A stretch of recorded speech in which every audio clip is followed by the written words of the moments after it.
Hey everyone, today we are going to continue graphing rational functions. So let's just get straight into our examples. The first function that I want to graph is f of x equals x minus 3 over x minus 2. You should always check to see if there's anything that you can simplify. In this case, there isn't. So let's start with our y-intercept. So when you're looking for y-intercept, what you're going to do is you're going to evaluate the function at 0. So just plug in 0 anywhere that you see in x.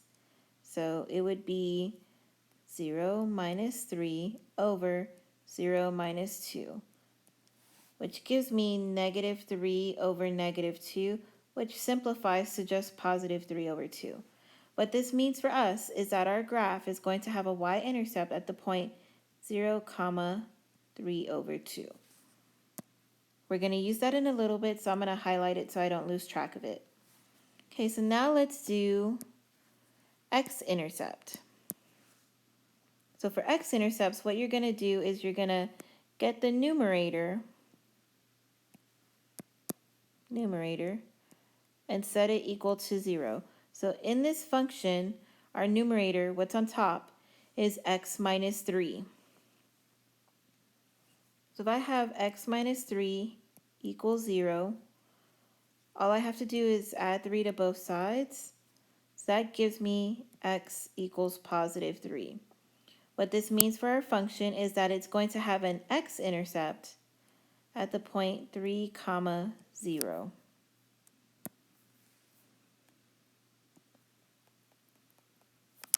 Okay, so before I get too far on this, let's graph what we have so far. So on my shape here, let's just make some tick marks. 1, 2, 3, 2, 3, 1, 2, 3, and 1, 2, 3.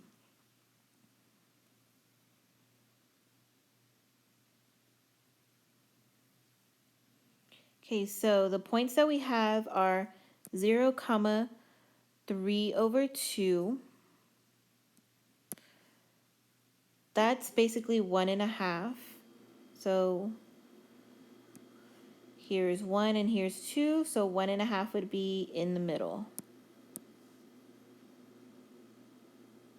The other point that we have is the x-intercept, which we said was going to be at 3, 0. So 3, 0 is right here. Okay, so now let's continue. Let's see if we can find our asymptotes. So for vertical asymptote, what you're going to do for this is now you're going to set the denominator equal to 0. So in ours, our denominator is x minus 2. So I need to add 2 to both sides. So x equals positive 2 is going to be a vertical asymptote of this graph. So let's go ahead and put this onto our picture. So x equals 2. Here's 1 and here's 2. So vertical asymptote through that spot. Okay, now let's find our horizontal asymptote. So when you're looking for horizontal asymptote, what you're going to do is you're going to compare the degree of the top to the degree of the bottom. So looking at ours, look at the variable and you look at their exponents. So on the top, they both have an exponent of 1. So in our case, degree of the top is 1 over degree of the bottom is also 1. So we have same over same. They're both the same degree. So when this happens, you're going to use your leading coefficients.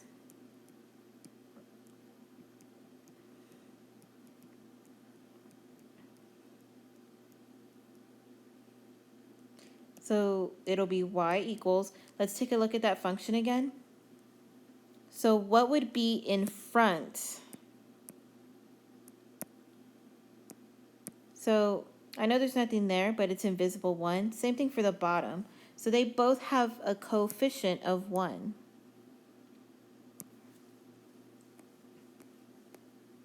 So 1 over 1, which just equals plain old 1. So that means that we're going to have a horizontal asymptote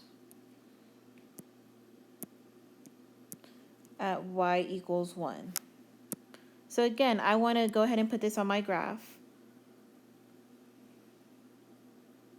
So here's my graph. And then we're just going to count if this is the origin. Y equals 1 would be right here. So I need a horizontal line going across.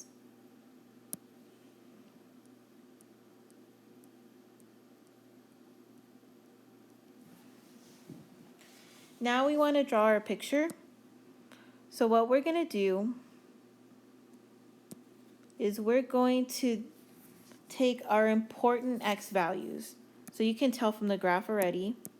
Let me make it a little bit bigger. That this is an important x value, the asymptote, and then here. In fact, I think we can get away with just doing the asymptote and this x-intercept. So anything that has x equals. So 2 and 3. Let's write those down. So now our job is to figure out what's going to happen in between these numbers. So I'm just going to pick, let's say, 1. In between, we have no choice. We're going to have to do a fraction. So I can do 2.5. That's the same thing as 5 over 2. And then after that 3, let's do 4. So the 2 and the 3, I don't really, that's just helping me set up my little ranges here. But for the 1, the 5 halves, and the 4, I want to actually plug those numbers into my original function. So if I were to get 1 and plug it in here, I would have 1 minus 3, that's negative 2. Then at the bottom, 1 minus 2 is negative 1. Negative divided by a negative would give me a positive number. So I don't really care about the number, I just care about the sign. So now let's look at the middle, 5 halves, or in other words, 2.5. If I were to plug that in, on the top, 2.5 minus 3, that's going to give me a negative number. But on the bottom, 2.5 minus 2, that's positive. So negative divided by a positive is negative. And then last, that 4. So plugging in 4. 4 minus 3 is 1, which is positive. 4 minus 2 is 2, which is also positive. So positive divided by a positive is still positive. So this helps me because now I know where to draw my curves. So starting at x equals 2, so for us x equals 2 is that vertical asymptote. All the numbers to the left of it are going to be positive. So from here to the left need to be above the x-axis. And then because I have that horizontal asymptote, I know that it's going to be up here. Just make sure that you go through that y-intercept. Okay, then my next section, so between 2 and 3, if you look at my graph, here's 2 and here's 3. So that kind of skinny section right there. My values are going to be negative. So here it needs to be below the x-axis. And then my last part, from 3 all the way to the right, so if here's 3, all the way to the right of that, I need positive numbers. So I need it to be above the x-axis here, but I also have that asymptote, so it's just going to be above, but it's going to stay below that dotted line. I'm going to scoop my graph over a little so I can draw better. So something like that. That's the graph of that rational function. So far the examples that I did in class yesterday and this example here, they have a vertical asymptote and a horizontal asymptote. I just wanted to go over an example that's going to have a slant because I haven't showed y'all that yet. So that's what our next one coming up here is. So here is my new rational function. F of x equals 2x squared minus x minus 3 all over 2x minus 1. So always check to see if you can simplify anything. And on this one, the numerator is a quadratic function, so I know I can factor it. So, two sets of parentheses. The bottom will stay the same, so I'm going to go ahead and write that in. You guys already know how to factor quadratics, so I'm not going to show too much of my work. But I do know that one of them needs to have a 2x, one of them needs to have an x. This one will be minus 3, and this one will be plus 1. Just kind of double check real quick. 2x squared minus 3 plus 4. I think I have those signs backwards.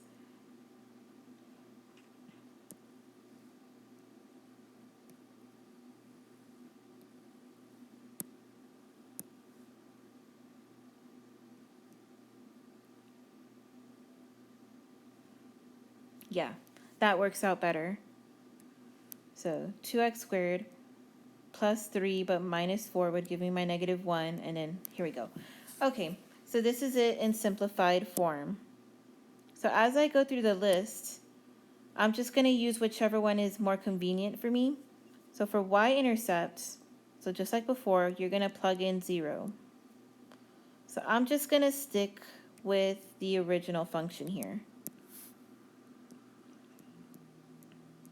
2 times 0 squared minus 0 minus 3. Let's put that in parentheses. All over 2 times 0, then minus 1. So basically anything with a 0 is not going to count here. I'm left with negative 3 over negative 1, which simplifies to just 3. So that means that I'm going to have a y-intercept at the point 0, 3.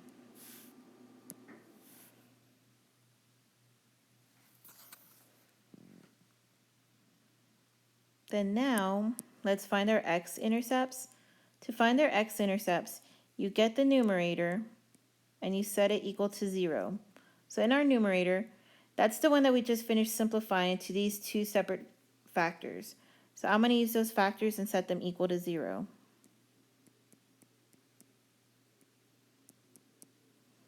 This would give me 2x equals negative 3, which is x equals negative 3 over 2. Then for the other one, I would add 1 to both sides, so x equals 1. This one is going to have two different, or I'm sorry, I should probably write them down as points. Two different x-intercepts. One is going to be at negative 3 over 2 comma 0. The other one will be at 1 comma 0. There we go.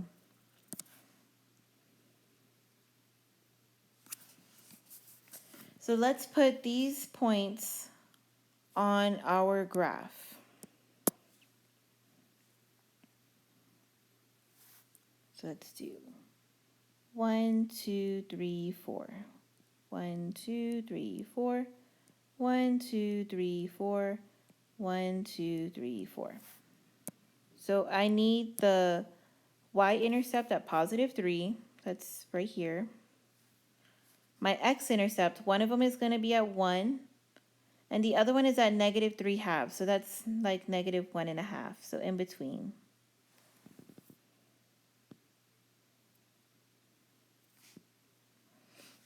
Okay, so now let's keep going.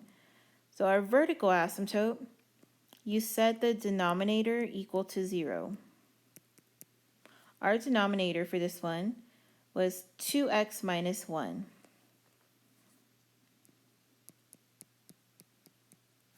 Add 1 to both sides.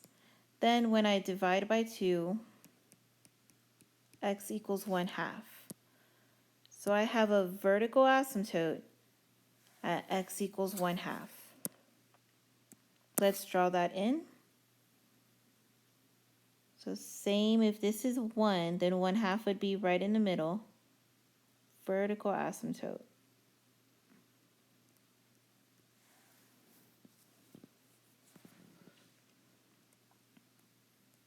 Now for my slant.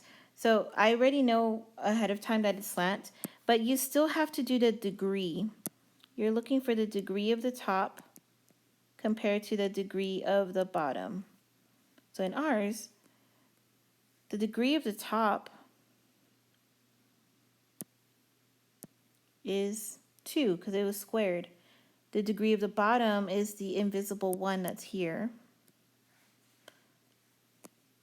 So that's 2 over 1. So this is the case of high over low. So when this happens, you're going to have to use long division so that we can find our slant asymptote. So our denominator goes on the outside, 2x minus 1.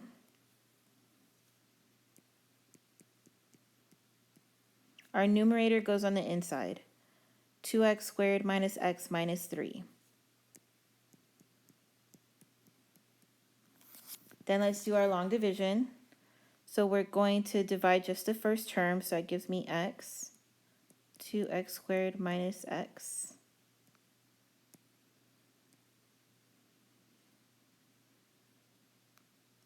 So everything zeroes out here, it looks like. I still need to bring that 3 down. So negative 3. But it doesn't go into negative 3. So that negative 3, I'm going to erase that 0 out front. But that negative 3 is our remainder. But when it comes to finding our slant asymptote, we don't care about the remainder. We only care about what's on top. So our slant asymptote is going to be at y equals x.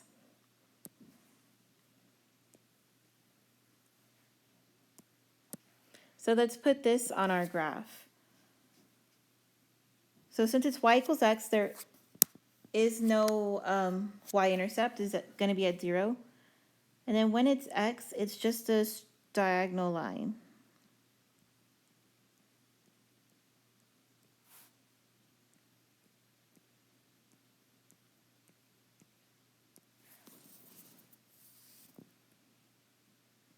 Okay, so now we're going to try our best to sketch this graph. Before I do that though, let's pick some points that I can see what to do with. So some important x's.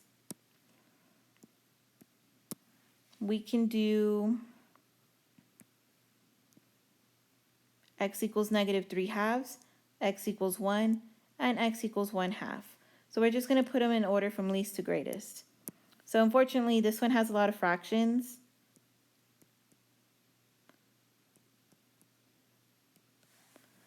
But that's okay. We're going to try our best anyway. So these tell me my separate sections. Now I need to know what happens in between. So we can do negative 2 here. The next section, I have a negative and a positive, so 0 for sure is in the middle. Then between 1/2 and 1, I could do 3 over 4. Then after 1, let's just do 2. So the good news is for that 0, I'm looking at this part here, we already plugged in 0. It gave me a positive 3. So I know that section is going to be positive. But now let's look at everything else. If I were to plug in negative 2, what would that do to this function? So I'm going to use my calculator really quick because this one I don't want to do in my head. So give me just 1 second. Okay, so when you plug in that negative 2, you do get a negative number here. Okay, then if you plug in the 3/4, you get a negative number. And then now plugging in the 2, you get a positive number. So now using all this information, let's try to sketch this graph. So starting with -3/2, which is this point here, I said everything to the left of it, so left, is going to be negative. So it has to be below the x-axis, but it also has to use that asymptote. So it's going to go kind of like, it goes close to that asymptote. Okay, then in between -3/2 and +1/2, so that's from here to the asymptote, it stays positive. So it's going to stay above the x-axis, but I also have that y-intercept to touch. So let's go through that point.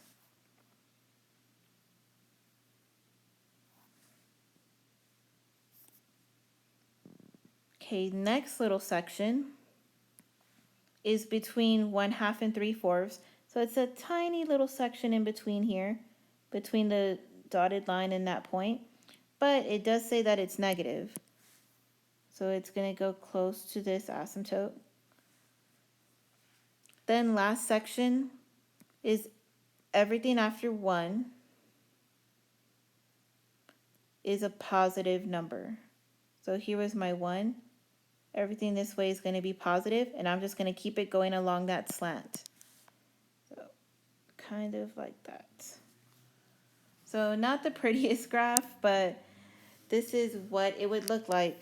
I think my x-intercept here was a little bit off. It probably should have been a little bit closer, but you get the idea. Okay, so you do have a short assignment today. It's exactly what we just did. 2 problems where you have to graph and find all the information. But on yours, you're not going to have a slant. Both of them are going to be like this first one here. If you have any questions, please send me an email or a message through Schoology.